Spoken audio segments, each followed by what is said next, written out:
All right, well, it looks like we may have leveled off, which is good. Let's go ahead and get going here. My name is Randy Opfer. With me today is Katie King. Katie, would you like to say hi? Yeah, hello everyone. Katie and I are going to be presenting the material together. I'll start the session today and I'll go over some administrative things and then get into the material itself.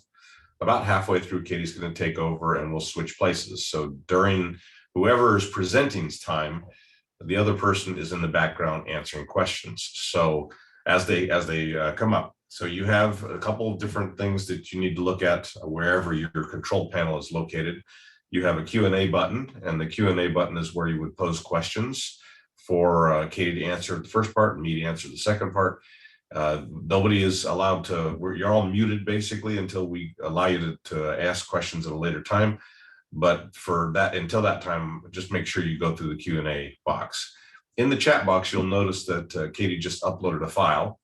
That is the only place we have available to us for giving you a handout for the course. So we tried to do that a couple of times during these presentations. Once at the beginning when we think mostly everybody's logged in, and then once again at the end when when we might have had somebody join us a little bit later. So there's a PDF file there. You can download it anytime. Again, that's in the chat box. All right, so a couple of other things before we get going. Number one, this class is being recorded. We record all of our webinars and you can have them or availability to watch them later on if you like. Just maybe, I don't know, a couple of hours after we're done with this presentation, maybe even tomorrow, you're going to get an email that gives you the access information. If it doesn't get to you, just send myself or Katie an email. We'd be happy to send that to you. Finally, the timing for this class. This is not a super long class. It takes a couple of hours to go through the material. We have lots of different topics that we're going to cover, and I want to make sure I give them as much time as necessary. But even with the number of topics, it doesn't take that long to go through the material because I've shortened, or Katie and I have shortened the material in each topic to only be the most pertinent information that we think you need to get related to these regulations. So with that, I'm going to go ahead and share my screen so you can see what we're talking about today. All right, you should be seeing a little school bus. Fantastic. Let's take a look at what it looks like bigger. All right, as I said, this course is MS 523. What we did here is we tried to go through and put together a relatively short course that covered all of those requirements that apply to public schools in the state of California. So even though these regulatory programs or regulations have requirements that cover other than public schools are identified in these as having requirements. So that's why we're going to cover those. The material we're going to hit today is I'll briefly cover a little bit of health information. Then I'll get into the first regulation, which is truck and bus. After that, I'm going to hit the public agency and utility regulation. I'll finish talking about periodic smoke inspection program, idling limitations, and the portable equipment registration program.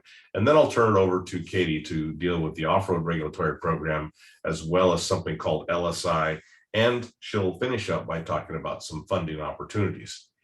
I just want to stress one more time, if you have questions, post them in the Q&A box. You should see that on your control panel, wherever that happens to be on your screen. A little bit of background for today. The reason we do this, the reason we're here, can be shown on this set of charts. Now, these are two lists, and one of them shows the top 10 places in the country, top 10 worst places in the country for particulate matter pollution, and the other one is the top 10 worst places in the country to live for ozone-based pollution. This data that makes up these lists is collected by air monitoring sites that are placed all over the country. Every large metropolitan area in this country has at least one air monitoring site, and several have multiple air monitoring sites. That data is all collected and at some point makes its way to federal EPA. Research Triangle Park, I believe, is where they send it. And they wind up tabulating it, cleaning it, making sure it's all copacetic. And then anybody who wants to could take a look at it. So the American Lung Association does, and they do a ranking that shows this data every year. Now, this data is from 2020. We do have more current data. Just haven't updated this slide for a little bit. I'm not going to say it doesn't matter that it's not been updated, but I will tell you that the cities that are always ranked high seem to be the same year after year. So you might have, I don't know, Bakersfield take the top spot on the ozone one year when Los Angeles doesn't, but they're all in the top 10.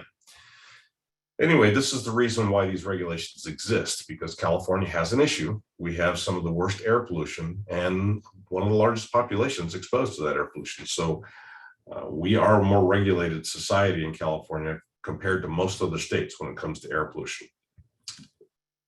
That's why we regulate, as I said. So let's talk about the first of the regulations I'm going to hit today, and that's the truck and bus regulation. Now, there has been a little bit of confusion as to where schools fit with relation to this rule, because this particular rule was not intentionally designed to cover school districts.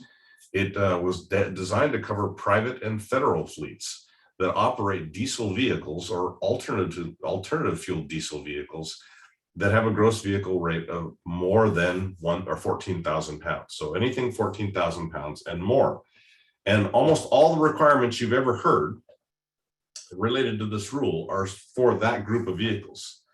There is a carve out in the rule, though, for public and private school buses. I say carve out because the requirements for the school buses are completely separate from the requirements for every other vehicle that's in this rule. The only reason that it's in this rule is because it wasn't covered in a previous regulatory program for political reasons. So I'll be talking about the public agency and utility rule in just a few moments. That was where school buses should have been. But at the time that rule was put together, it was kind of considered politically incorrect to regulate school buses. And then by the time truck and bus was being thought about, the politics changed.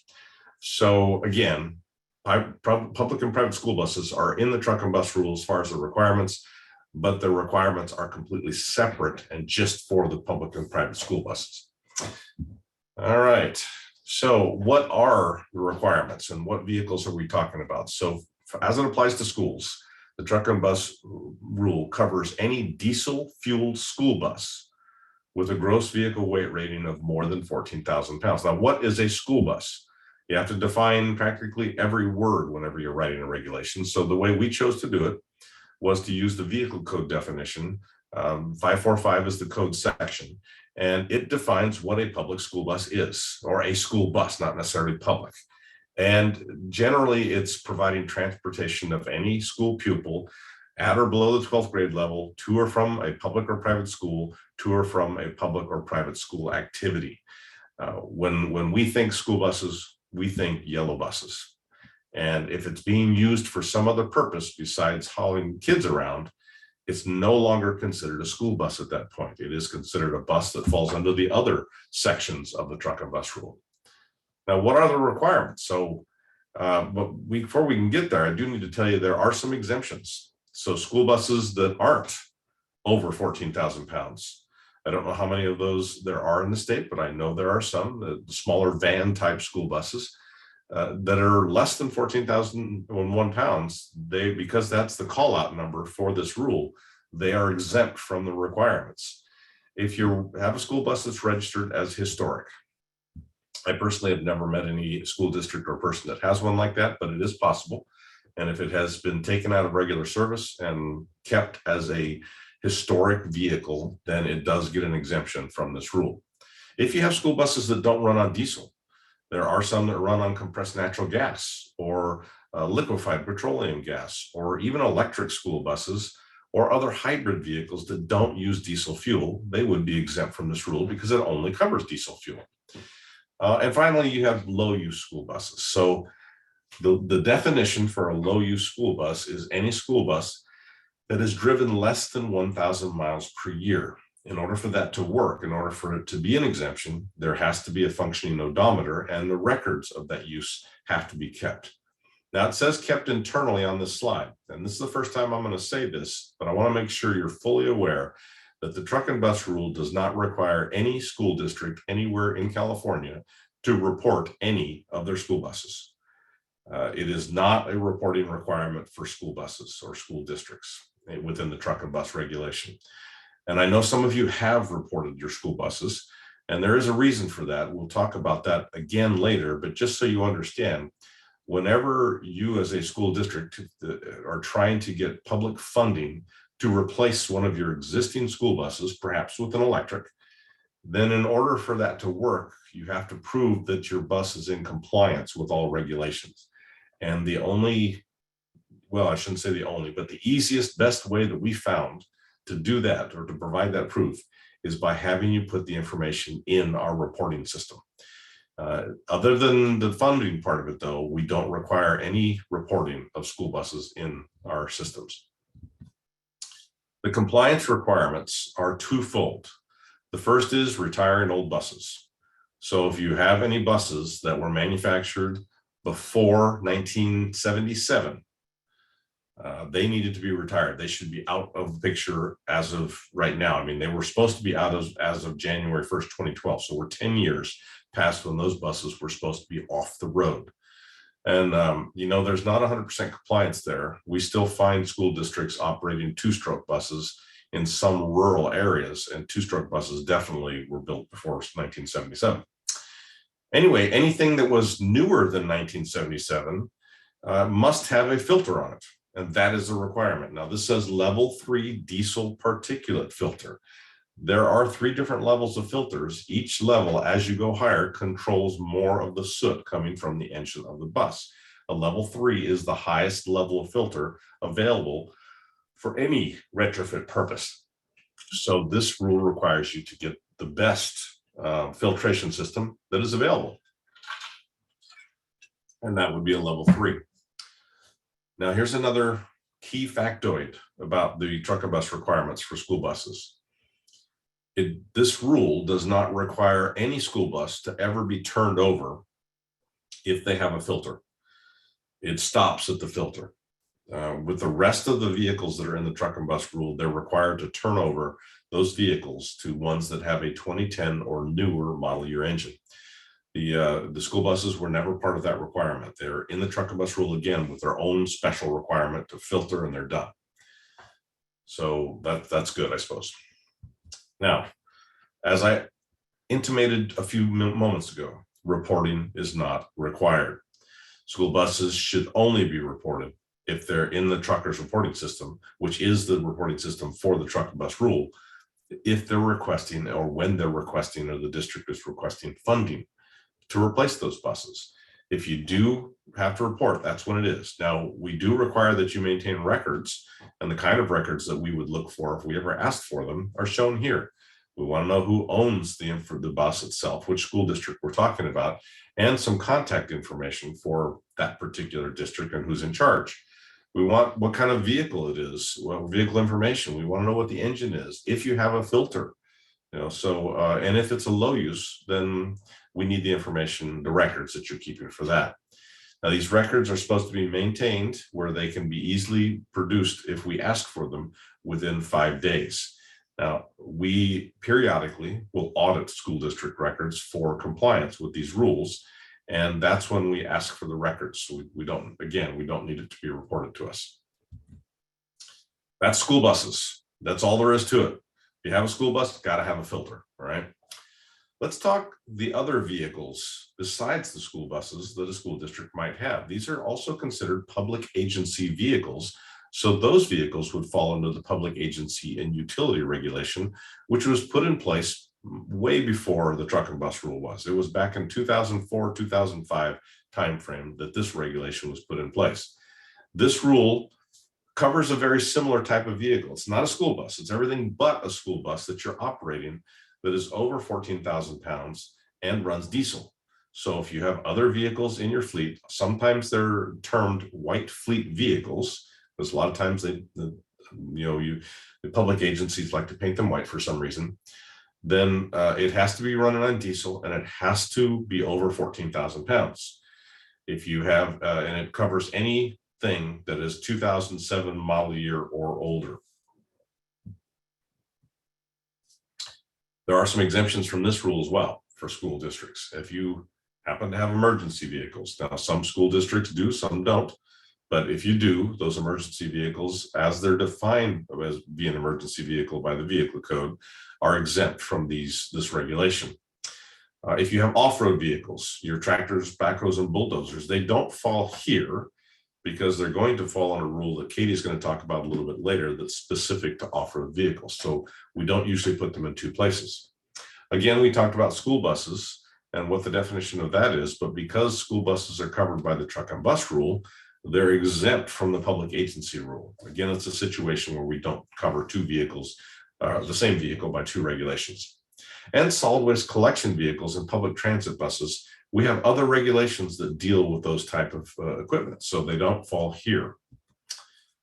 Some vehicles that are not exempt. If you have school district vehicles, other than the ones that I just mentioned, or shuttles for colleges and universities, those would be covered by this rule. And the requirements for compliance are practically identical to what I said was for the school buses. You have to have a filter. The public agency and utility rule requires all the vehicles that fall under it to be filtered. And for most districts, that would have been by December 31st of 2012.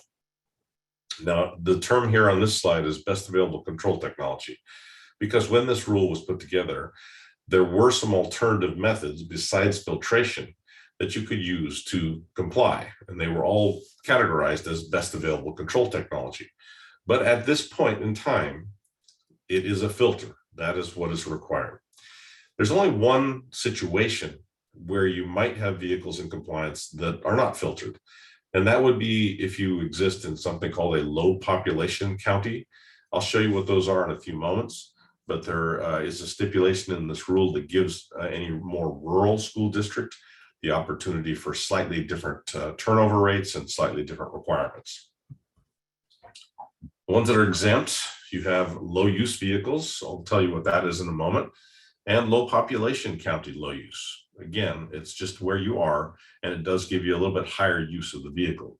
If you happen to be in a county, mountain districts, mountain counties, where you have regular snowfall, like we're supposed to have this weekend, and you have dedicated snow removal vehicles that are part of your school bus fleet or your school fleet, then those would also be exempt from this regulation. I don't know how many districts actually own permanent snow removal vehicles, but if you do, that's part of this rule. Now, the low use, the numbers are similar to what I mentioned with school buses. It's no more than 1,000 miles per year for the general low use number. In the public agency and utility rule, it also allowed for those vehicles that are operated in a stationary manner. So if you have any vehicle like that, let's say it has a public, or not a public, but a power takeoff device where it has to sit and idle for long periods of time while that device is being used, those would have a less than 50 hour per year use in order to be considered low use in most counties of the state. If you happen to be in one of the more rural, low population counties that were designated in this rule, then you basically get 3 times the amount of use. It's 3,000 miles per year and 150 hours per year. And this is something that you also don't have to stick to specifically that number each year, because it's a 5-year rolling average. So we don't look at this year and last year or just this year. We look at the previous 5 years to determine your usage. And as long as your average makes it less than 1,000 or 50 or less than the 3,000 or 150, you're still in compliance. And remember, this rule doesn't require reporting either, so it's just a matter of keeping the records. I did want to hit a little bit about what best available control technology is, because I did talk about it a few times. There are several things that were considered best available control technology and are still useful. For the most part, as I said before, it's a filter or an engine that meets a standard where it has to have a filter on it. There's also the ability to use alternative fuels like gasoline or heavy duty pilot ignition systems or CNG. They would be exempt from this. So they're actually considered control technology at that point. Here are the low population counties. Now, these were designated that way because their population was less than 125,000 as of July 1st, 2005, when this rule was first put into place. I've had people ask me, are these counties ever going to be changed? Are we going to add any counties to this, subtract any counties? And the answer is no. This rule is already fully implemented and it's not going to be changed. So the counties listed here are not going to be changed. One thing, we don't have it in this presentation today, but I did want to make sure I made it clear that there is another rule that is coming in the next year or so that will affect you in school districts and your vehicles. It's called the Advanced Clean Fleets Regulation, and it's not a regulation yet. It's going through the process. It has not been adopted or approved for adoption.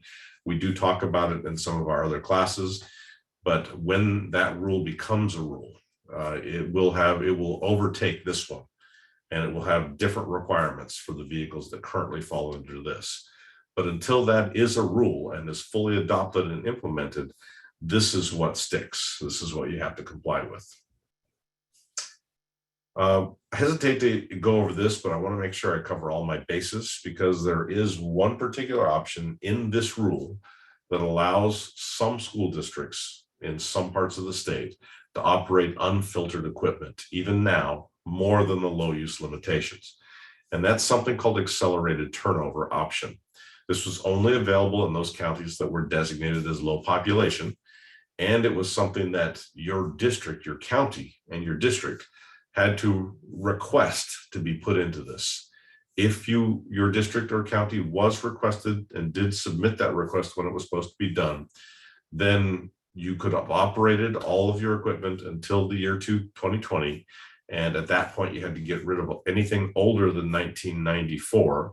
And between 2020 and 2025, every vehicle that you had left in your fleet needed to be filtered. So we're still in the middle of that. We've got a couple more years before we get to 2025. So there still may be some vehicles that, some districts that have vehicles that are part of this program. I'm not going to go over it anymore in this presentation. So if you have questions and think that you're part of this program, send me an email and I'll see what we can find out. As I said earlier, there is no reporting required for this particular rule, but there is a record keeping set of requirements. And it just basically means we need you to keep, records of what you have, update them either as hard copy or electronic. And when ARB asks for them, that's when you must provide them. The only other thing that is required by this rule is labeling of some vehicles. So if you have vehicles that were taking advantage of the rule where they either had to get a retrofit filter put on them, or they were designated as low use, or some other type of thing that went outside the normal bounds of the requirement, you needed to label that vehicle so that if and when we ever did an inspection, it was clear to us what we were looking at. And there's some example labels right there for low use and compliant vehicles. The stickers themselves needed to be durable and they had to be legible, and they should have been put on the vehicle quite some time ago, by 2007. And they should still be there if you still have that vehicle. Here's some examples. This particular vehicle is owned by the city of Los Angeles, and it shows everything that I, as an inspector, would want to know if I were doing an inspection on this vehicle. It tells me who the owner is. It tells me their truck information. The ECS number you see listed here is for a filtration system, and that's the family name of the filtration system. And it also says when it was installed. So I can check all this information and verify that it's the case. Something like this is a little bit more difficult for us to move past, because I know it's a label that's meant for this particular rule, but I can't read it. And for our purposes, if we can't read it, it's not there. So even though the school that owned this particular piece of equipment put the label on like we asked them to, they didn't really take care of it. And so when we do inspections, we can't do our inspection without this information.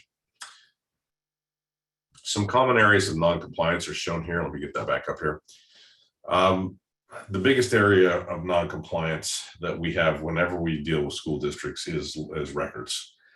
Because school districts aren't required to currently report on either their school buses or their white fleet vehicles, a lot of times what we see are incomplete records, and records that are in different places rather than being in one sole location. Like each school might have their own set of records. We've seen it done in a bunch of different ways, and it makes it really difficult for us to do our enforcement when we audit a school district or school itself. Ultimately, we do have the authority to write a citation and assess a penalty associated with this. I can tell you that we very rarely will do that to any school district. It has to be a pretty significant situation. But the rule is there and has the ability for us to do that if we need to. So keep the records. When we ask for them, please provide them within a reasonable period of time. Some of the other common areas of non-compliance are labels, as I said, third-party sellers not being notified of out-of-state vehicle sales requirements. This one's not so much of a problem anymore, but over the history of this rule, one of the ways the public entity could comply would be to sell old vehicles and make them so that there was a registration hold. If you sold a vehicle out of state through auction or whatever the case may be, and you put a reg hold on it, whoever purchased that should have been notified that they would never be able to register it in the state of California. Unfortunately, we have a number of trucks that have, or buses and trucks from school districts and other public entities that have shown up in the state being used as private vehicles, and they're not able to be registered. Anyway, the last thing shown here is that the vehicles of your contractors, this is actually probably currently the most common problem we have.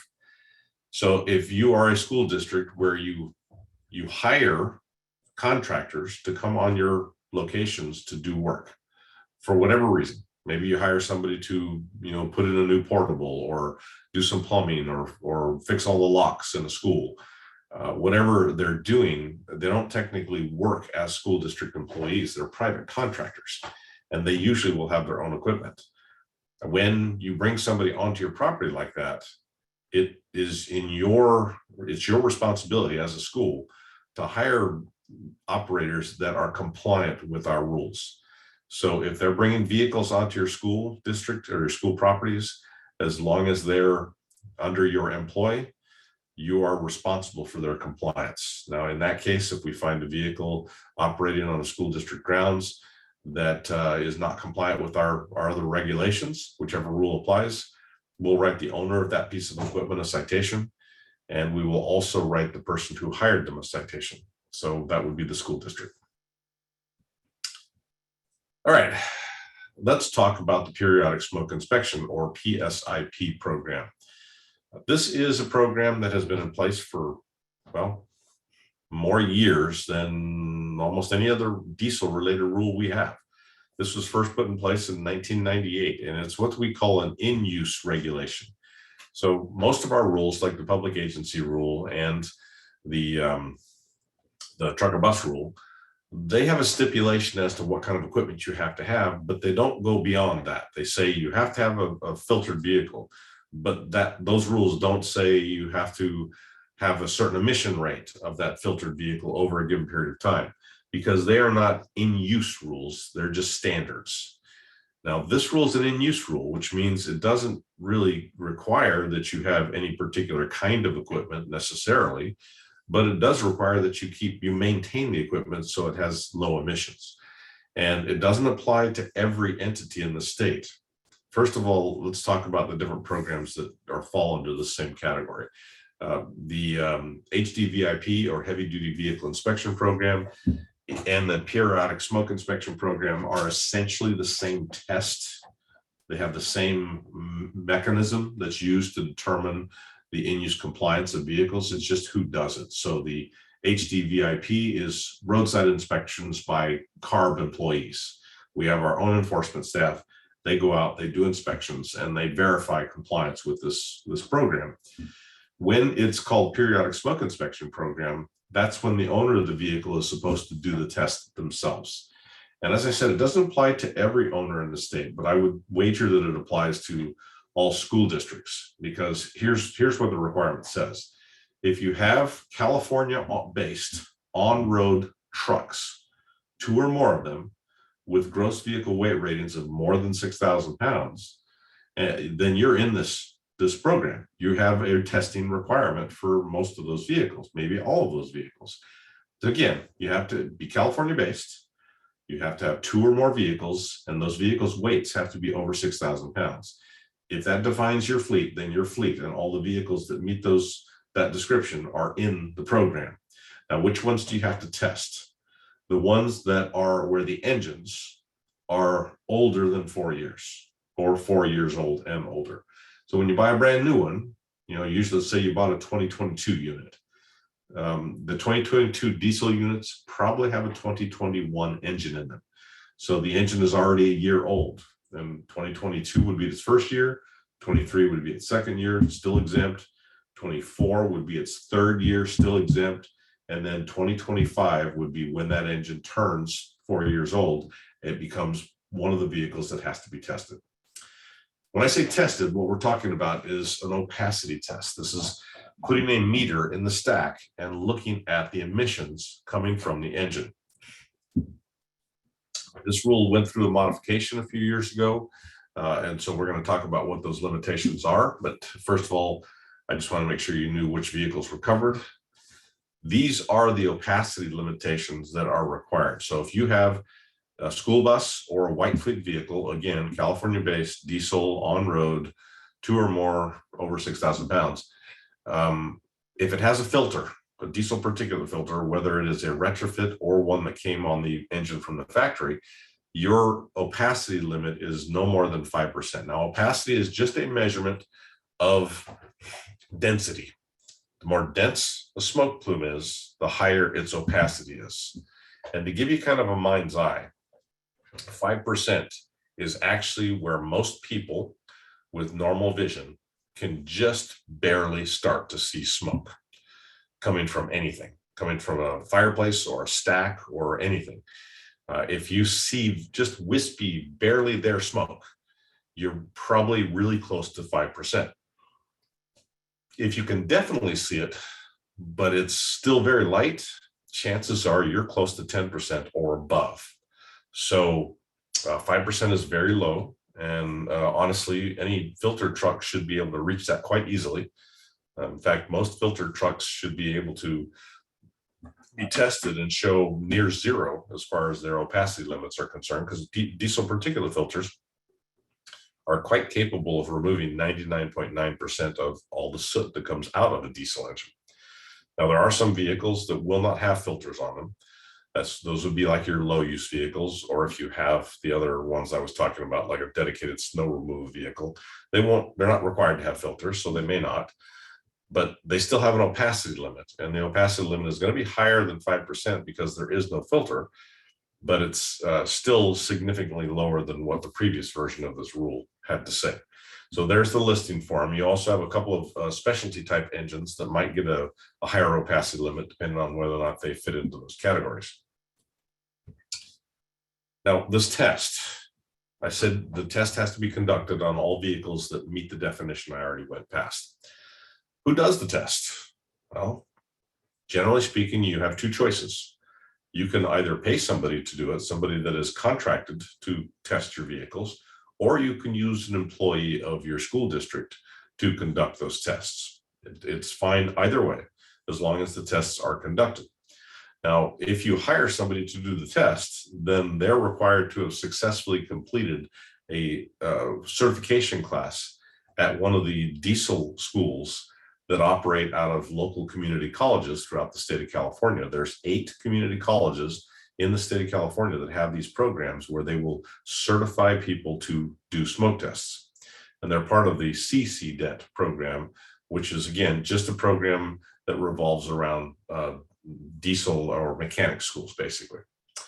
If I'm hiring somebody to do this test for me, what I'm going to do is want to take a look at their certificate of compliance or certificate of passing the CDET program class. And I want to make sure that it is no more than 4 years old, because it has to be repeated. That class has to be repeated every 4 years. Now, that's for someone you're hiring. If your employee is doing the test, then a direct employee of the fleet still has to have training. They can go to the CDET campuses if they like, but they're not required to do that. The training program that they're required to do is an online program that is all it's all videos and menu driven, and it's takes a couple of hours, and there is a test that they have to pass. They have to get at least, I think it's 70 or 80% on it. And once you do that, you become a certified tester for the PSIP program. You will be given a certificate, you'll be given a tester number, and that tester number has to be entered into the testing device in order for it to be a legal test. Reporting. Currently, this program does not require any reporting, just like the last two regulations I was discussing. No reporting, you just keep records of your opacity test for 2 years and present them to CARB whenever we're doing an audit or asking questions about it. If you have some newer equipment, anything with an engine that is 2013 or model year or newer, those engines are coming from the factory with something called onboard diagnostics, or OBD. And that's just the computer system that operates the engine itself. If you have one of those, then there is the possibility that you can just upload a file from that OBD system as your test. So you don't have to do both, but there's a process there. Now, I don't have much more information on this program, but I will tell you that the PSIP program is going to sunset in about a year. At the end of 2023, maybe the very beginning of 2024, a new requirement is going to be in place at that point. It's called the Heavy Duty Inspection and Maintenance Program, and it is more like a smog check program for heavy duty diesel trucks. It doesn't use the dynamometers that are required for regular passenger vehicles, but it does use a testing OBD testing device and the same smoke testing unit that is used for the PSIP program, depending on the age of the engine. The HDIM program is going to be significantly more stringent than what we currently have. It's going to cover a lot more vehicles, but as far as schools are concerned, you still have to conduct the tests, and it's going to be a twice per year test instead of a single test per year. And there will be reporting that is required as associated with this rule. The reporting system for this isn't available right now, and it won't be available before July of 2023.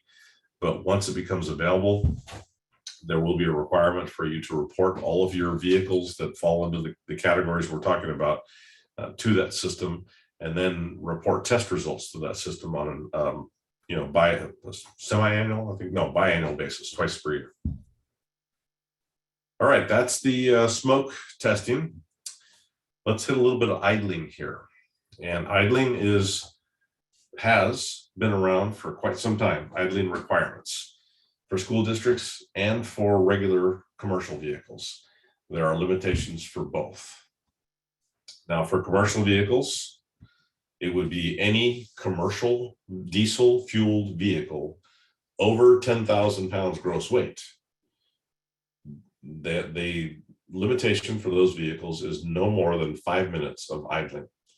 Non-essential idling. Non-essential is an interesting phrase when you think about it, but basically what it means is if the engine doesn't have to be on, it shouldn't be on. And with regards to schools, you really don't want the engines running at all if they're not necessary, because the pollutants that are coming from those are pretty hazardous, especially to a younger population. So that's a limitation on commercial vehicles, which would be any of your white fleet vehicles, right? There are some exceptions to this. If your mechanics are doing some testing, servicing, and repair, that's fine. If you're doing some kind of work on one of your properties, your district properties, that involves a queue or a line of vehicles waiting to pick something up or drop something off, those vehicles will be exempt as long as they're in that queue. If you're operating a power takeoff device, or PTO, while that device is being used, then yes, you have an exemption from the idling limitation. And then the sticker that you see on the screen, Certified Clean Idle. This is a sticker that comes from the manufacturer. It's not something that ARB hands out, and it's only available on those vehicles that meet a fairly stringent NOx emission rate per hour. And what it does is it allows you, as long as you're not on school property, it allows unlimited idling in most of their locations. Now, on school property, actually where the school is, you'd have a 5-minute idling limitation even if you had the sticker. On school property, generally speaking, within 100 feet of school property line, the idling limitation is 0. So I know I said 5 minutes just a second ago, but that's for any area that's not technically within 100 feet of a school property line. So for most of our purposes here today, because we're dealing with school requirements, it's going to be this 0 non-essential idling. This is a school bus zone idling program, and it was the first one that was ever put in place. It does apply to school buses. It applies to commercial vehicles within that 100-foot range of a school. And basically what it says is that there's a 0 non-essential idling limit when you're in that zone. And for school buses, it requires them to pull up to the school where they normally drop the kids off, turn their buses off, offload the kids, turn their buses on, and within 30 seconds, depart. It applies to all commercial vehicles, so any of the White Fleet vehicles, again, and any privately owned vehicles that are within the 100-foot range of a school property line. There's one additional thing that I keep saying that number for, because I like to get it through people's minds what that really means. 100 feet of a school property line. That's not just the front of the school. That does include the chain link fence that goes all the way around the field, all the way around the stadium, all the way around the diamonds, all the way around everywhere that is school property. That is the property line. So anywhere 100 feet from that line is included in this zone. All right, that's the idling limitation. Now for my last topic today, I'm going to hit something that's a little bit more complicated, and I'm not going to say it's less likely to be an issue with schools, but there is some reason to think that it's not going to be as onerous as it is for other parts or other commercial operations. First of all, you need to know what I mean when I talk about portable equipment. So if you were to look at equipment that has engines that use fuel, there are 4 basic categories. You have on-road mobile, which would be your school buses and your White Fleet vehicles, generally speaking. You have off-road mobile, which would be your off-road pieces of equipment like tractors, backhoes, skip loaders, bulldozers, that kind of equipment. That's all off-road. You have stationary units, which would be like backup generators or engines that are bolted to the ground for one purpose or another. Pumps would be another example. Those are engines that are never going to move, that they're just designed to sit in place and be ready to function. And then the final category, the 4th category, is something called portable, which this is an engine that isn't bolted to the ground. It moves around, but it doesn't have the capacity to move itself. It's not self-propelled. It has to be towed from one location to another. You've got some examples on the screen here. You've got a portable generator on the bottom center. You've got a portable wood chipper on the top right, and you've got a pump on the top left. All these units are ones that are moved around to suit when they're needed at a particular location, but they have to be towed there. So they're considered portable engines. Now, why is it important? Well, basically it's important because of enforcement. So if you're talking about on-road mobile or off-road mobile, 2 of the 4 categories, those are all handled at the state level as far as enforcement. Now, there are some local districts that will do enforcement, but primarily they're under contract with the state, or it's going to be a state enforcement officer that does the enforcement for those 2 types of vehicles. For stationary and portable units, the enforcement happens at the local county level. And not each county, but there are regional districts, regional air districts, and some county districts that operate in the state of California as the air pollution control entity for that particular geographic area. To give you an example, and I'm just near Sacramento County, and Sacramento County has its own air district, which is they run out of a building in downtown Sacramento. They have their own enforcement officers, they have their own managers, they have their own board, they have their own everything.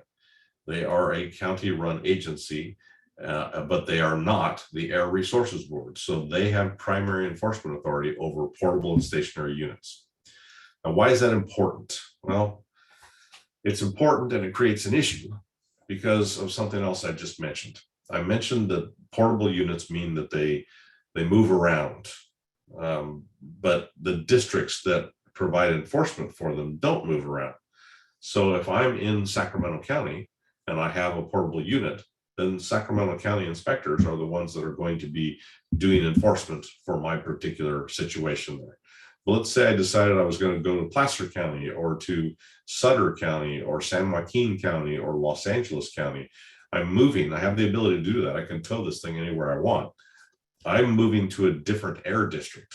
I'm moving to, maybe Placer County Air Pollution Control District, or the Central Valley Air Pollution Control District, or the South Coast Air Quality Management District. Those are all separate districts that, again, operate in their geographic zone with their own inspectors. And it becomes a problem for enforcement and permitting. So that's what PERP is. Now, how do you get around the legal use of portable units? Well, in order to be legally used, portable units do have to have some type of registration or permit from a local air district. And you have a choice. You can go to each individual county district or regional district that you're going to operate in, and you can pay them to give you a permit to operate. Most of them will be just fine as long as the equipment is in good shape and new enough. And they will grant you a permit. They'll charge you for it, and they'll charge you an annual permit fee that you have to pay for that particular district. Well, the bump or the rub comes when you try and move to a different district, because each district has its own permitting program, and they will each want you to have a permit to operate in their particular zone, and they each want a permit fee associated with that. So you can see that it could get pretty hairy pretty fast, because there are 35 separate local districts in the state. And it's potentially possible that you could have multiple permits for the same piece of equipment. That's kind of crazy, but it is a choice. It's voluntary. You can go that direction. You could also go with a program that's called the Portable Equipment Registration Program that is offered by the California Air Resources Board. It's a voluntary program, just like the other one is. You can choose one or the other. You have to have one of them, but which one you choose is up to you. But the CARB program is instead of for a single year, a permit only lasting for a year, which is what local district permits generally are, your CARB permits last for 3 years. So you can get one for 3 years rather than one, and the expense is less if you go with the CARB permit. So that's great, but there are some issues that you have to deal with as well. First issue is, what kind of equipment can you actually register in the CARB program? And this is where it can get a little confusing, because portable units can be engines. A lot of them are, like a portable generator. And that's certainly something that you could try and get a registration from CARB from. But sometimes you have units that are called equipment units that do not have engines on them, but they're still considered portable equipment. Now, an equipment unit is something that moves around and produces particulate matter pollution, but it doesn't have an engine. I'll give you some examples. Actually, I already gave you an example, that wood chipper that I showed you on the first slide. That wood chipper produces a lot of dust. The chipping part of it does. It does have an engine, but if you look at it from an air pollution inspector's viewpoint, you have an engine and you have a chipper. They're two completely different things. They just happen to be connected. And so some air districts require you to have permits for both of them. That's where it can get a little dicey. And that's why what I'm going to tell you straight up is that if you have any of these portable pieces of equipment, you're going to want to talk to whichever local air district your school district is in. And you may have a school district that crosses air district boundaries. I don't know where you're located, but it's possible, I suppose. So you might have to deal with multiple air districts. If that's the case, then I'm sorry, but that's the way it is. You do need to talk to them to find out exactly what you need to do to register that piece of equipment, whether it be a CARB registration or a local air district permit. If you decide to go the registration direction with CARB, it's currently still a paper process where you have to submit a hard copy application. Or if you're moving it from one place to another, there's also something called a change order kind of thing. where you'd have to fill that paperwork out. There are registration fees associated with this. We do issue registration, usually within a fairly quick period of time. And sometimes we offer temporary registration for brand new equipment. So all those things are possible. But again, before I send you to this registration program for your unit, I would suggest you talk to a local air district. If you do get one of these registrations from CARB, then it's going to come with labeling requirements as well. When we issue one of these registrations, we send out the registration documents. We also send out a placard that is color coded based on the age of your engine. There are 4 possibilities, and actually there's only 2 possibilities now, pretty much. But in order to be legal, you have to have whichever one we're sending you placarded to the piece of equipment that the registration documents are referencing. So whatever unit has got the permit, whatever unit has the registration, that's where the placard goes. Because it's our program, we also have the ability to restrict different types of engines and units that we will allow to be in the registration program. And for equipment units, basically the restriction we have is we will not permit or register any unit that is going to emit dust that is hazardous. And you might be asking, well, what do you mean hazardous? All dust is hazardous. You don't want to breathe dust. But really, we're talking about dust that has a component that is considered a hazardous air pollutant. And that's why I'm using the picture right here. That happens to be serpentine rock, which is found all over California. And serpentine rock typically is going to have a high concentration of asbestos. So if you happen to be using some type of equipment unit that's grinding up soil and rock anywhere near where this serpentine rock is, you have a problem getting a permit because that's going to emit toxic air contaminants. Again, I would contact your local district to be sure. For engines, what we restrict at the Air Board as far as our registration program is concerned is a couple different things. One is we will not register any generator. They're not allowed to be connected to a power grid or a stationary facility unless there's some type of emergency or unexpected event. And that's the only time that they're allowed to be connected to stationary or grid power. Otherwise, it's portable unit, it's supposed to be portable all the time. You also are not allowed to have operated as part, like I said, of a stationary source. There are some air districts that enforce that a little bit more stringently than others. Some are really picky about where you set these things and how long they set there. If the unit that we're talking about, if it's an engine that runs on diesel fuel, then you're also going to have an issue with how much time you leave it there. I think it's like 60 days that you're allowed to leave something in place if it's running diesel fuel.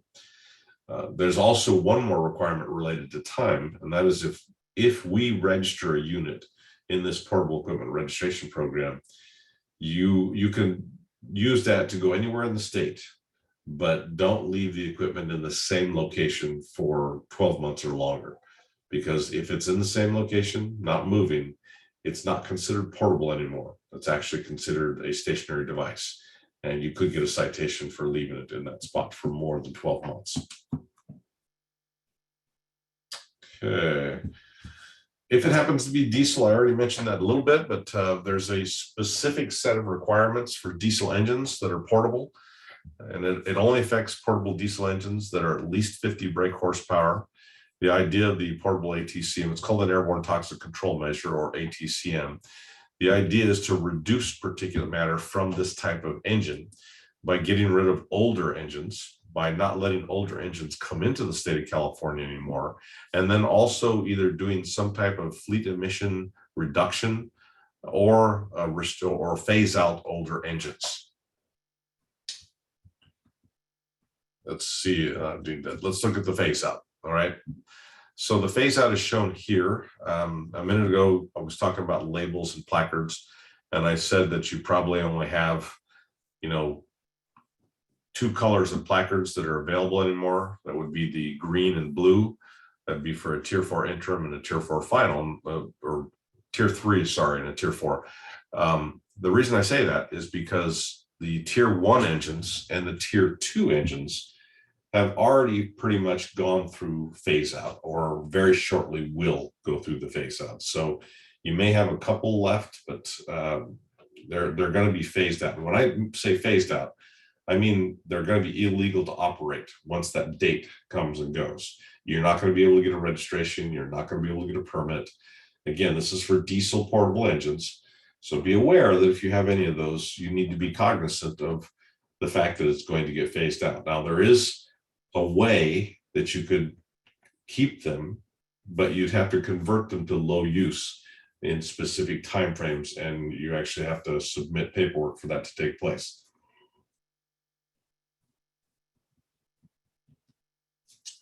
The local districts, as I've said, are who you want to contact if you really have a lot of questions about this, because they are the enforcement. And CARB staff like myself or Katie, we can give you instruction on what the programs are and how they work, but we cannot, answer specific questions about whether or not you need a registration. That's something that only comes from a local district. Once you do get that information, and if you're looking to get one of these registrations, you will have to go through arranged inspections with whichever local district is where your school district is. So your local air district is going to send somebody out. They're going to schedule it. They're going to send somebody out. They're going to take a look at whatever the unit is that you're trying to get permitted, make sure everything is copacetic, and then they'll sign off on the registration itself. And then 3 years later, you're going to have to do it again, because these registrations last for 3 years. You're going to be contacting something called your home district, and that's going to be the agency that's geographical places where your school district is. So it's like the Placer thing, the Sacramento thing. If we have an air district in Sacramento, if your school happens to be in Sacramento, well, then you've got to deal with the Sacramento Air District in order to have all this happen. Okay.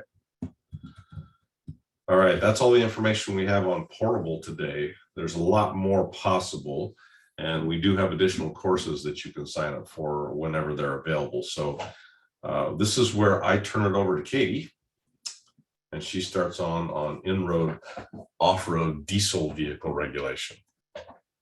All right. And Randy, if my audio cuts out, will you just let me know? Because my headphones have been acting up a little bit. Yeah. Is that what it sounded like? No. Oh my gosh. Rude. Yeah. Anyway, it's not my internet today. It will be my headphones if there are technical difficulties, but hopefully it was a one-time issue that happened. Yeah. Everything sounds fine right now. Okay, great. Right. All right, so let's get into the applicability for the off-road regulation. This regulation was also recently amended, and we don't have slides specifically on that, but I will try to just work in what the amendments are to this as I go through it. So Randy already went through the difference essentially between a self-propelled vehicle and a one that's on a trailer that you would move around. So this is the alternative side of that coin. Also, when we're looking at this regulation, we're looking at diesel engines. That could be any form of diesel, so including biodiesel. If it's a diesel compression engine, that's what we're going to be looking for under this regulation. That also applies if you're putting an alternative fuel into a diesel compression ignition engine in an effort to not be regulated. It doesn't actually get you out of the regulation, and it could harm your engine, so we don't recommend doing that. Again, the next criteria is it has to be self-propelled, so no portable equipment, no generators. It should fall under one or the other most of the time. There are certain occasions where districts will require you to get a permit for a vehicle, even though it's technically considered off-road. So again, just really want to highlight contacting your district if you do have equipment that's portable, just to make sure that you do have all the correct registrations for that. The next thing that the vehicle needs in order to be included in the off-road regulation is it has to be 25 horsepower or greater. So if it's something that's rated at 24.9 horsepower, that was an intentional choice by the manufacturers to rate it that way in order to be exempt of this regulation, and that does work. So you'll see mini excavators, mini skid steers, just your smaller equipment that's rated 24.9 horsepower. And that means you don't have to do anything as far as the off-road regulation. The next criteria to be automatically included is it does have to be a true off-road engine. So when we look at the applicability of this rule and all of our rules that deal with the engines, the way that we determine whether it's off-road or on-road is by the engine certification. For this one, again, it has to be certified as an off-road vehicle in order to be automatically included in this regulation. Also included are any oil field or natural gas workover rigs, 2-engine cranes and water well drilling rigs. So either of those can actually have an on-road engine and they're automatically included just based on the regulatory process for this regulation. And there are also some cases where other type of 2-engine vehicles can be included. So we'll get into that. So if you have a 2-engine vehicle and it meets these criteria, which is the auxiliary engine is greater than or equal to over 50 horsepower. The again, if it's a water well drilling rig or 2-engine crane, those are automatically included, even if it has a tier 0 engine. But if it is an other type, so anything that's not those 2-engine cranes, water well drilling rigs, or oil rigs, it has to have a certified engine as that secondary engine. So tier 1 through tier 4, no tier 0 engines are eligible. It also cannot be subject to the public agency and utility fleet rule that Randy went over earlier. No 2-engine sweepers are allowed. And also that secondary engine has to be fully integrated into the design. So what that means is you can't have a vehicle that you added an engine on in any way after the manufacture, like a pony engine, or if you have a generator just in the truck bed, that sort of thing. That would be an on-road engine with a portable piece of equipment. It's not a certified 2-engine vehicle. There are some exemptions to the off-road regulation. So, too far. If it is a vehicle that is used 100% of the time for agricultural or forest operations, those are exempt. Personal use vehicles are also exempt. So that's even if you have some sort of construction equipment or equipment that if you were to look at it, you would think it would be in the off-road regulation. If it's 100% of the time for personal use or agricultural use, those are exempt. Low use vehicles are partially exempt. All of these ones in the partially exempt list, I say partially exempt because they are exempt of the emissions portion of the regulation, but they do have to report and label. And that's just to make sure they're being used properly. So for example, for the low use vehicles, if it operates less than 200 hours per year, you do have to report that to us and then report the hour meter reading just so we do know it's used less than 200 hours per year. But in that case, it wouldn't affect your fleet average. It doesn't have to be included any of the emissions calculations. Emergency use vehicles are also partially exempt. Your dedicated snow removal vehicles and equipment that's used a majority of the time for agriculture. So that would be equipment that's used less than 100% of the time, but over 50% of the time. And for that one, you do also have to report the usage. So the way that this regulation works is it is a fleet rule. And what that means is you report every piece of equipment in your fleet that meets the definition of an off-road vehicle.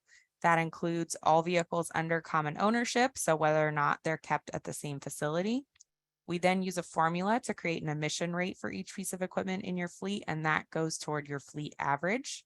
The emission rate is based on the emissions in grams per brake horsepower of NOx that your engine emits. The great thing is that the system you report in does all of the math for you, so you're not responsible for that. Once we have your average, we compare it to a fleet target. The fleet target is a set number and it does get lower every year until you reach the end of your timeline for your given fleet size. The target is going to be lower for larger fleets. And again, you have a shorter timeline. Once your fleet emission rate is higher than your fleet target, that's when you're required to take action to reduce your emissions in order for your fleet to stay compliant. The reporting system automatically excludes any reported partially exempt equipment in this calculation. So for example, your low use, emergency, snow removal, and agricultural vehicles, although they're reported, they won't affect your fleet average. The fleet sizes are shown here, and even though there are 3 fleet sizes, we're far enough along in this regulation that the medium and large fleets currently have the same requirements. So anything over 2,501 horsepower currently has the same requirement.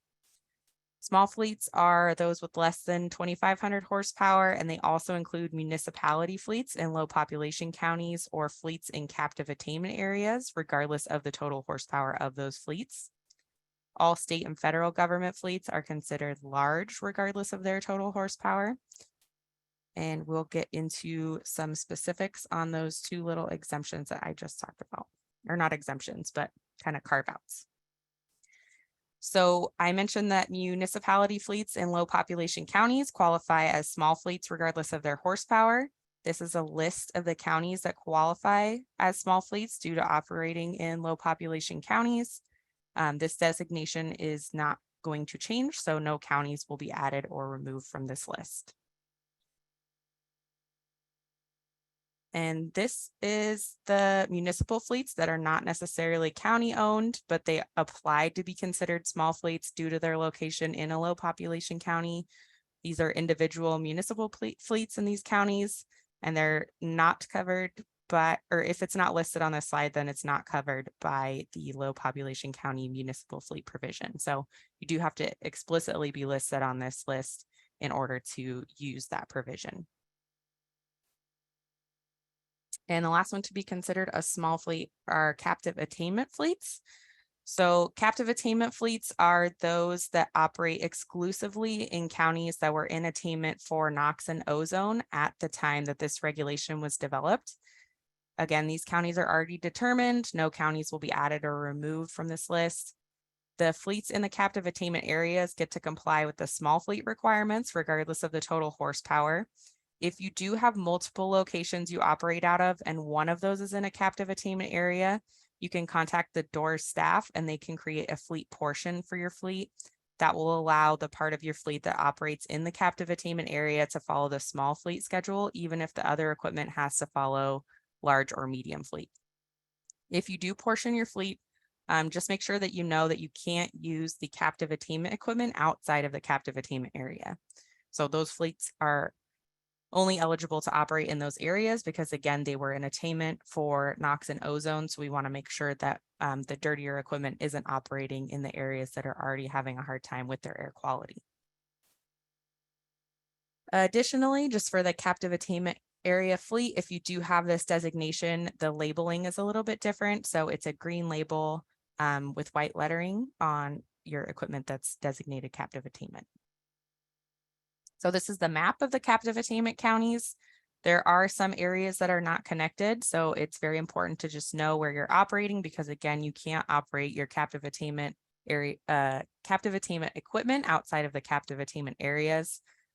So just be really aware of where the boundaries lie. As Randy mentioned, these have to do with the air districts and the air basins rather than the county lines. So I always point out Sonoma particularly is split in half. So the northern half is captive attainment area and the southern half is not. So again, just be aware if you use that option where you're allowed to operate your equipment.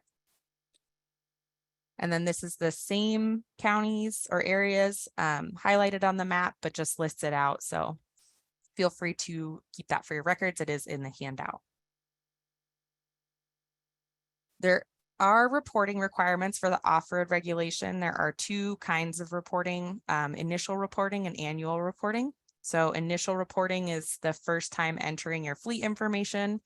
It was initially phased in based on fleet size, but at this point, all the fleet sizes should have already done their initial reporting. If you create an account today to report your equipment, the system is not going to flag you for late initial reporting.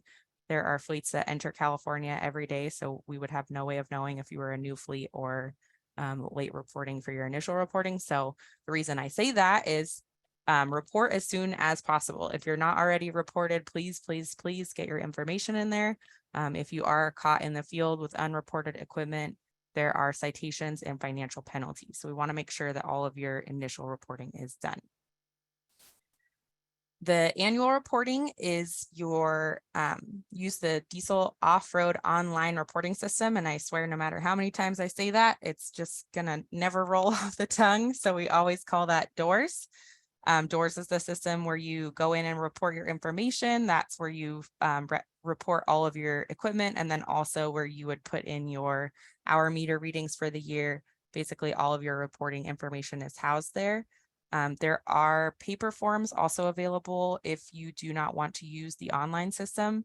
But the great thing about the online system is it does retain your information for future use. So something to think of for that. And then your annual report that's required is your responsible official affirmation of reporting, which is another mouthful. So we call it your ROAR.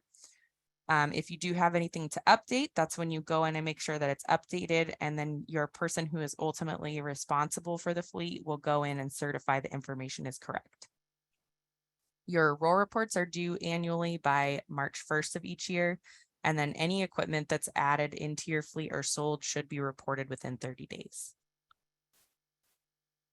So there are labeling requirements for the off-road regulation. When you purchase a new piece of equipment, you have 30 days to register it into your DOORS account. When you report your piece of equipment into DOORS, the system is going to automatically generate a random alphanumeric number for you, and that's called your EIN, or equipment identification number. So with the PERT program, you're actually mailed the label and the placard, and you put that onto your vehicle or your equipment. For the off-road regulation, you actually are responsible for creating the label yourself. So all it does is generate that number, and then you are responsible for putting it onto the equipment. A lot of times dealerships that sell this type of equipment will provide them for you or sell them. Private companies sell them. You can even paint them on yourself as long as they match the standards. So typically inspectors are going to be looking for legible white lettering on red background. The EIN stays with the piece of equipment for the life of the vehicle. So if you do sell that piece of equipment, the EIN goes with it. We don't want duplicates in the reporting system. This also means that if you buy a vehicle and it has an EIN, you should be able to go in and just type the EIN number and then retain all, claim all that information into your fleet. At this point, all the vehicles should be labeled unless it was just brought into the state. And as of 2013, labels are required on both sides of the vehicles. There was a point in the regulation process where it was only required to be on one side, but the vehicles kept being parked the wrong way facing out. So we did have to actually amend the regulation to require them on both sides. And then just as a reminder, if it is a captive attainment fleet, you want that green background white lettering instead of the red background white lettering. And these should also maintain legibility for the life of the vehicle. So if it does start to peel or crack or be sun damaged or just hard to read, they'll get scraped off. These, it's heavy equipment. It goes through a lot of banging around. So if it does start to be hard to read for whatever reason, just go ahead and replace the sticker, but with the same label information. There are some common issues we see when it comes to labeling. The most common is just no label at all. So people will report their equipment into the DOORS system and then they don't ever put the label on the equipment. So make sure, again, you're labeling it on both sides of the vehicle. If you report the equipment and it's unlabeled and inspected, again, that can be a citation. So you definitely would prefer to just get that labeled. We also see labels that are applied in areas where it's not clear view, which is technically in the regulation. So you can see in this picture, they put the label inside of the operator cage for a forklift. So if there is an operator in there, you would not be able to see it. You want to make sure it's always legible and in clear view. We'll also see people creating new EINs for equipment that already has it. So in this case, I think they were just putting every second label onto this one skid steer. So make sure that, again, it matches, it's on both sides, and then it's also reported to the right equipment in your DOORS account. We'll see incorrect EIN. So for this one, it did start to get a little sun damage. Those final stickers don't do super great in the sun, so they do eventually start to fade and crack. And they went to replace it. And my theory is somebody had some messy handwriting. So that first G actually turned into a 6. If you also see anything like that on your vehicles, just know that it should always follow the same pattern. So it should be 2 letters, 1 number, 1 letter, 2 numbers. And if you ever see anything varying from that, probably there was a typo somewhere, or somebody just miswrote the information. So you want to double check that. So there is also an idling limitation written into the language of the off-road regulation. You have a 5-minute limit on any unnecessary idling. If the idling is necessary to perform that vehicle's function, then there's no limit. What I always say as a word of warning with that is not every inspector is going to know every allowable instance of idling for every vehicle ever created, because that would be impossible. So if you do have a piece of equipment that requires idling for something that's not maybe super obvious, just as an example, if it has to go through a DPF regeneration or a warm-up period, and it's a 30-minute warm-up period, and your operators don't like to sit in the piece of equipment for that, just have some sort of documentation that stays with the equipment, maybe like a printout of the manual or the portion where it says that that's required. And then you can show that if you are inspected, and that can hopefully keep you from getting a citation altogether, rather than having to respond to a citation with that information. Some other reasons that are allowable instances of idling are if you're in a queue, if you are doing maintenance, or if it is required to ensure the safe operation of the vehicle. For medium and large fleets, you do also have to have a written documented idling policy. So the regulation isn't very specific on what that has to include. And because of that, it can be as simple or as complicated as you want to make that. It could be something that just says don't idle over 5 minutes, or it could be something that lists out every type of equipment and what instances idling is allowed. So ultimately, that's up to you as a fleet owner, how in-depth you want that policy to be. There is a sales disclosure for the off-road regulation. We actually also have a combined sales disclosure. So there's sales disclosures required for on-road vehicles, off-road vehicles, portable equipment, basically just to tell anyone that's operating that equipment in the state of California that there are regulations that apply to it. So you do have to include this paragraph or the combined sales disclosure paragraph in your bill of sale, and then retain that information for 3 years after the sale. This is also if you sell your equipment in an auction house, just double check that they're including the language in the documentation, because you ultimately, as the seller, will be responsible for that. So there is a tier ban already written into the language of the regulation. It's a restriction on adding vehicles. So when this rule was implemented or signed off by the EPA, this was one of the first things that went into effect. This is the written out version of it, but we also have it in a chart version. So we'll go to that. So this is the tier ban chart. Essentially what it's saying is that based on the size of your fleet, you're going to be limited on the age of equipment you can bring in. The exact tier is determined by the engine year and size. If you do have a medium or large fleet, you can no longer add below a tier 3 engine. If you have a small fleet, you can no longer add below a tier 2 engine. And in 2023, which is coming up real fast, you will no longer be able to add below a tier 3 engine. Currently, the highest tier rating is tier 4 final. There is a rule in progress to create a tier 5 standard, but that one's still in progress, so it's not worked into this regulation yet. The off-road amendments that were just passed actually affect this tier ban. I don't have the numbers memorized yet, but it does extend the tier ban to tier 4 interim in the coming years. It doesn't change the ones that have been banned so far. It just continues along the line. So tier 3, again, will eventually be banned. Tier 4 interim eventually banned, and then tier 4 final will be the required tier to add that you can add to your fleet. Additional to that, the way we used to explain the tier ban is the older equipment in your fleet are allowed to remain there, but they do affect your fleet average. With the, or I can't say proposed, I'm too used to saying proposed amendments now. With the amendments that were just approved, It will also include a phase out like Randy described with the portable equipment for the off-road equipment. So that will be starting with tier 0, and then I think it goes through tier 2. I will have to double check my notes on that after this. But it does eventually phase out the use of those equipment as well.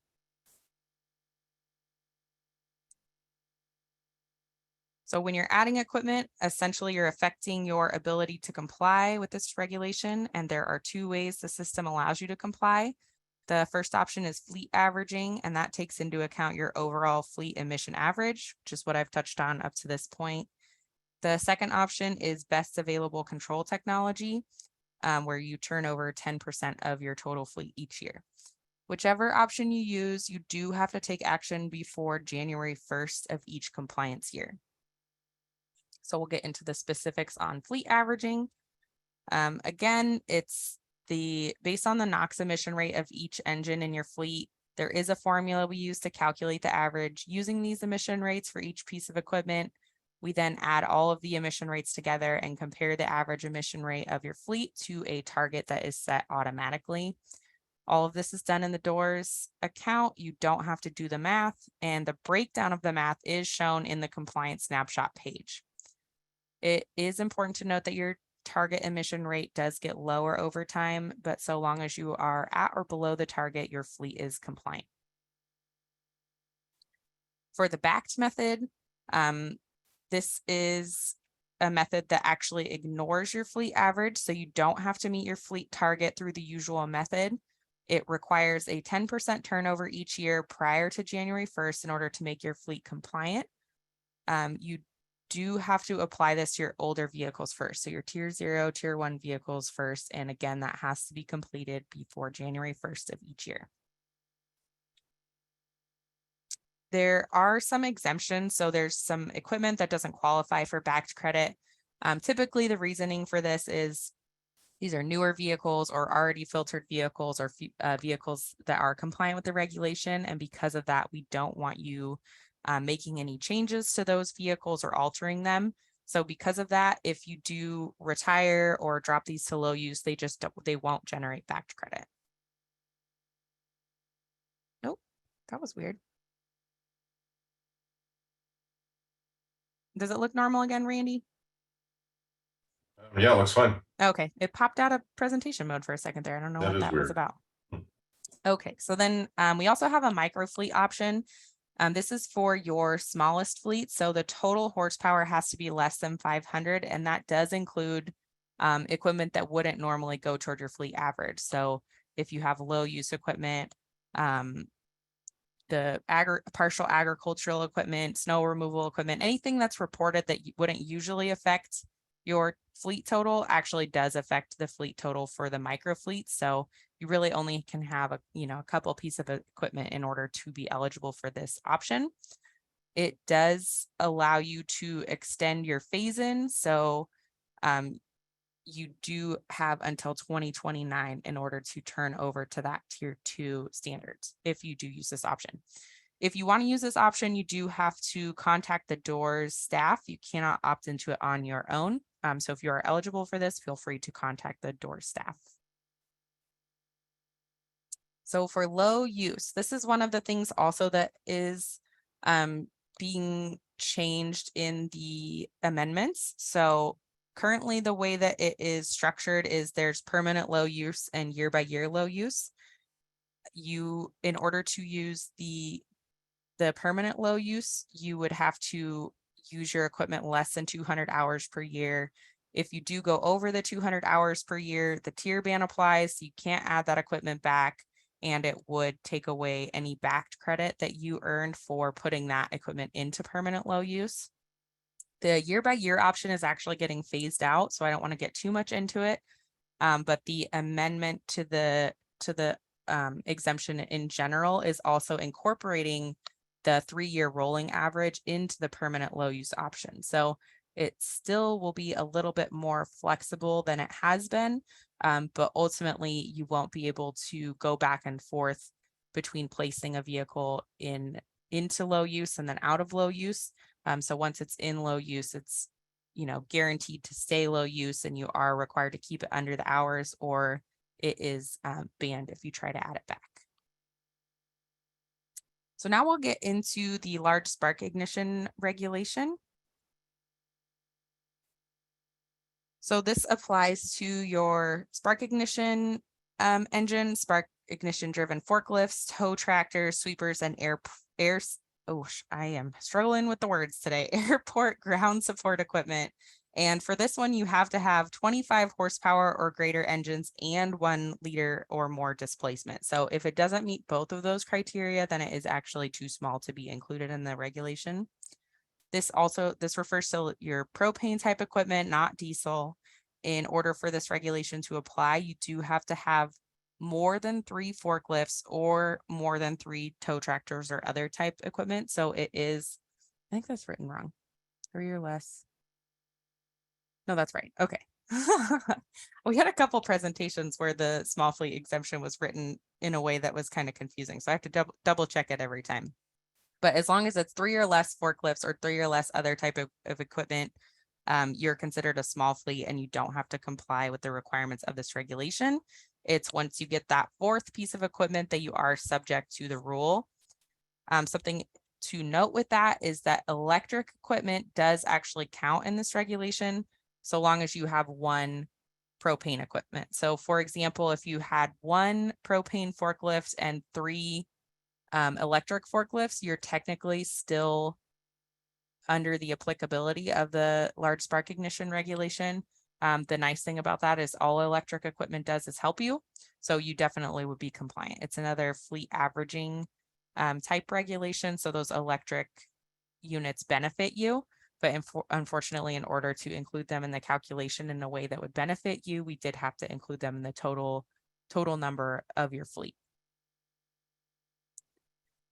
For this regulation, again, there is a reporting requirement and there is a fleet average requirement. You also do have to label one side of the equipment. So if you have the same EIN type printing equipment, or however you're labeling your off-road diesel equipment, you can use the same labels on your off-road or on your LSI equipment, but it's only required to be on one side.